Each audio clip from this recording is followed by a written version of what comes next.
Take me back to Janky Town. I wanna get back to Janky Town. Okay, so back to the motorcycle wave. So now my question is, and I think I know the answer to the first part of this question, but I want to know the answer to the second part of the question. First part of the question, do you wave to one of those great dudes who has the three-wheeled motorcycle? Oh, I do. Because presumably they I do. can't ride two wheels because of some reason that's out of their control. Yeah. And if it's two wheels in the back, yes, there's no dispute. Everyone's going to wave to them. This is the second part of my question. That's predominantly your 80-plus-year-old biker. Or injured combat veteran. Injured, yeah. Maybe got one leg or, yeah, definitely wave to them. Where you get a lot of controversy is with that Polaris thing with the two wheels in the front. Because I've never heard people get so angry about anything, and even non-biker people who've never even sat on a motorcycle with those fucking things. And this is why it's so funny to me, and this is why I want to ask you, because I remember seeing this advertisement for one of those things. And the advertisement is just talking about, open road, whatever, like all this bullshit, rhetoric. And they show a motorcycle come, and they show the Can-Am thing or whatever it is driving down the road. Can-Am, that's what it is, not Polaris. I don't know if it's Polaris. Polaris owns Indian motorcycles now. Oh, okay. Yeah, but... and then it shows the motorcycle, some fucking Harley or something. This is the Can-Am advertisement. Yeah. Then you see the I don't know who shows first, the Can-Am or the motorcycle, but probably the motorcycle will be better because you want that guy to initiate. Right. So he goes down and gives him the little wave, and then the Can-Am guy comes down and gives him the little wave. So the whole point of the commercial is saying like don't worry, you're in. That should be their advert. The Can-Am. Don't worry, you might be in. Yeah. You may have heard some things about people hating you. I made it. I went public on this actually about 2.5 years ago. Oh, really? With a Facebook post. So you weighed in. I weighed in, and I made it.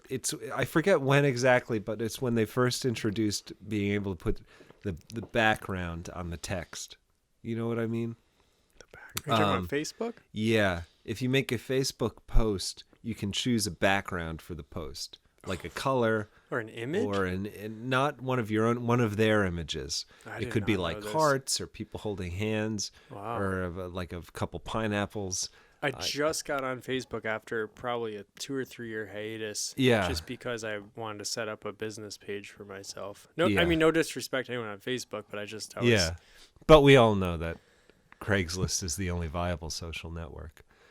Well, now they're taking away all their sex ads. They're getting away with... Yeah, you know Dan Savage? No. He has a great podcast where he gives out sex advice, basically. Oh, okay. But he's one of his favorite things that I like that he harps on and doesn't let go is that all these sites are getting very Craigslist. You can't post a personal ad on anymore, even if it's just misconnections. Yeah. It's weird that because misconnections has become. Misconnections was an flesh marketplace, but it was such an artwork. Well, because I saw before that, in Walmart, you had the blue trucker. Last weekend it was there because I was in a minivan coming back from this bachelor party with people who had never explored misconnections. So I was pulling them up, reading them, and it was so great. maybe that doesn't count as classifieds then. Yeah, it's its own area. What they took away was casual encounters, which was basically just here's the deal. Meet me at the Home Depot parking lot, 2 a.m.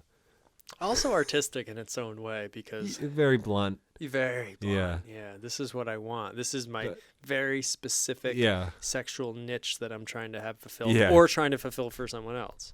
You could be a giver, not a taker. Mm-hmm. Takes a village. Takes a village.